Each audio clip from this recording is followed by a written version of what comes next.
Hi, I'm Dr. Muralidhar Kathalagiri. I'm a consultant, robotic, laparoscopic, bariatric and gastrointestinal surgeon.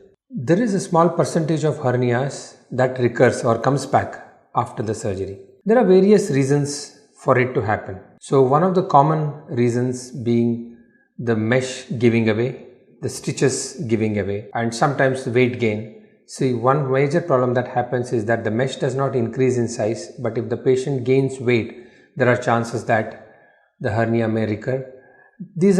Sometimes there may be chronic strenuous circumstances like chronic cough, asthma, or difficulty in passing urine or passing motion. These kind of chronic straining situations may all cause the hernias to come back. It is not very common for the hernias to recur, and generally when it recurs, we do look into what caused the hernia to come back. Was it the problem in the patient or the technique, or is there any factors that is causing it to come back? So it's not very common to come back after surgery, but when it comes, we have to treat it. In recurrent hernias, or when this surgery has failed in the first time, we always generally opt for a different technique or a different plane to operate. So if there is an open hernia recurrence, then we do a laparoscopic hernia surgery.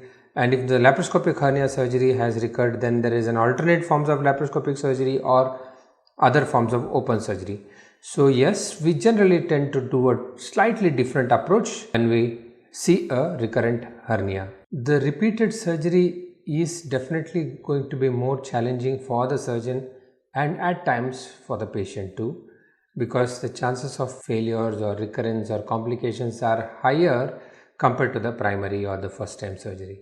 So yes, it is going to be a little more difficult, a little more challenging, and the chances of having problems are slightly higher, not very high, but slightly higher compared to the first time.